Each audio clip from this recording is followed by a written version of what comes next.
এই মুহূর্তে আমি অবস্থান করছি নিউ জার্সি স্টেডিয়ামে। এই মাঠেই ব্রাজিল এবং মরক্কো তাদের গ্রুপ পর্বের প্রথম ম্যাচে মুখোমুখি হবে এবং আমি এখন যে জায়গাটায় আছি এটা হচ্ছে নিউ জার্সি স্টেডিয়ামের প্রেস সেন্টার।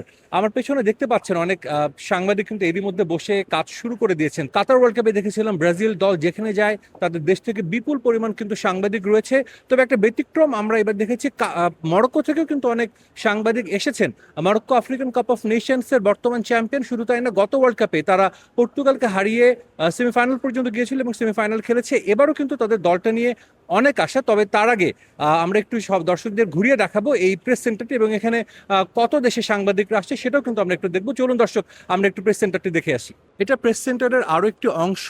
এখানে আমরা দেখছি ক্যামেরা সেট আপ করা হয়েছে এবং অনেক দেশের অনেক ক্যামেরা পার্সন এবং শুধু ক্যামেরা, বিভিন্ন সাংবাদিকরা অনেক এজেন্সিরও কিন্তু এসেছেন আমরা এখানে দেখছি। এবং দেখতে পাচ্ছি অনেকে এরই মধ্যে লাইভ করছেন, সবশেষ খবর জানাচ্ছেন এবং সেই সামনে কিন্তু আমরা দেখতে পাচ্ছি সেই প্রেস কনফারেন্সের জায়গাটা যেখানে আসলে কোচেরা আসবেন। শেষ মুহূর্তের প্রস্তুতি চলছে, সাংবাদিকদের বসার জায়গা, অজস্র চেয়ার আমরা দেখছি।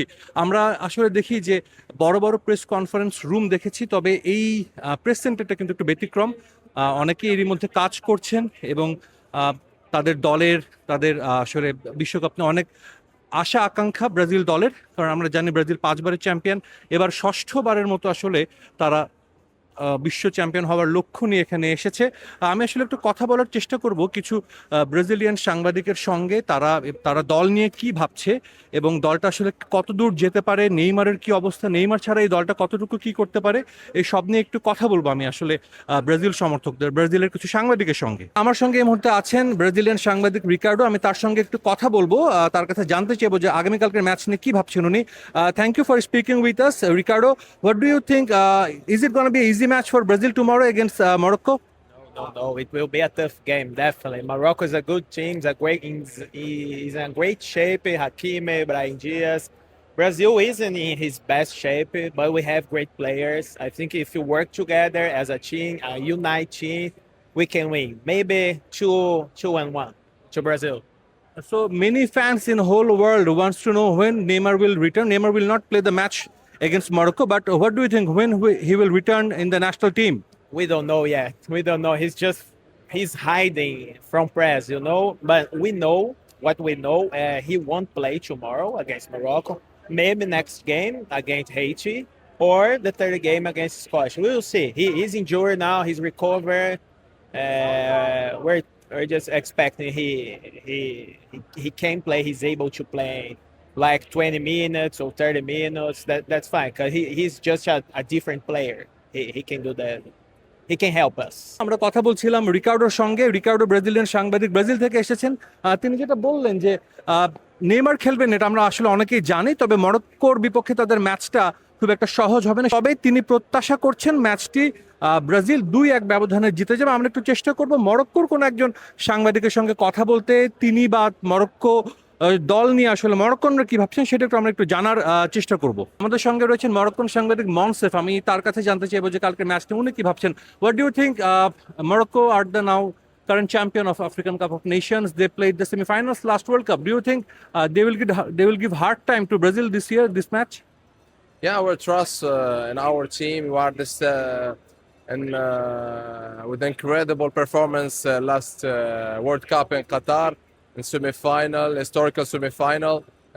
We have some big players like Ashraf Hakimi, like Bruno, like a very strong squad against Brazil, one of the favorite every year with the 5 World Cup. But we trust this time and we are able to win and to celebrate this historical win against Brazil.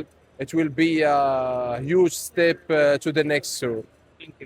Thank you so much. আমাদের সঙ্গে কথা বলছিলেন মরক্কোর একজন সাংবাদিক। তিনি বলছেন যে তারা ভালো করছে ধারাবাহিকভাবে এবং এই ধারাবাহিকতার কিন্তু তাদের স্বপ্ন দেখাচ্ছে যে হয়তো ব্রাজিলের বিপক্ষে একটা তারা আপসেট ঘটাবেন এবং প্রথম ম্যাচটা তারা জয় দিয়ে শুরু করতে পারবেন।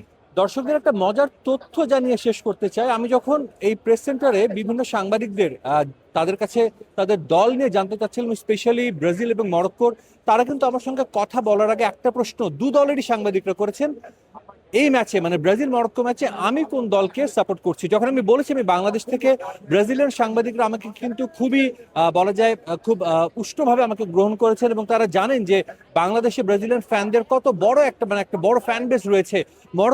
মরক্কোর সাংবাদিকরাও কিন্তু জানেন যে বাংলাদেশ একটা ফুটবল পাগল একটা দেশ এবং তারা কিন্তু বলছেন যে দু একজন আমাকে বলেছেন হোপফুলি বাংলাদেশও কোনোদিন ওয়ার্ল্ড কাপে খেলবে। তবে আমরা এতটুকু দেখছি আরেকটা বিষয় যে ব্রাজিল এবং মরক্কোর সাংবাদিকরা কিন্তু কেউ কারোর সঙ্গে কথা বলছেন না। ম্যাচের আগে একটা যুদ্ধ আবহ কিন্তু রয়েছে এবং যেটা বেশ ইন্টারেস্টিং। আসলে আমরা জানি যে বিশ্বকাপ 4 বছর পর পর হয়, অনেক বড় একটা আসর এবং এই আসরে সবাই চ্যাম্পিয়ন হতে চায়। ব্রাজিল বড় দল, 5বারের চ্যাম্পিয়ন, নামে ভারে তারা অনেক বড়, কিন্তু মরক্কোকে কিন্তু ছোট করে রাখার কোনো সুযোগ নেই, কারণ মরক্কো গতবারের semifinalist, African cup of Nations জিতেছে। তবে এতটুকু বলা যেতে পারেই যে এই ম্যাচটা একটা ভালো ম্যাচ হতে যাচ্ছে। দুদলই কিন্তু এক ফোঁটাও ছেড়ে কথা বলবে না এবং দুদলই জয় দিয়ে শুরু করতে চাইবে এবার টুর্নামেন্টটা। নিউ জার্সি স্টেডিয়াম থেকে সাজিদ মুস্তাহিদ, সময় সংবাদ, যুক্তরাষ্ট্র।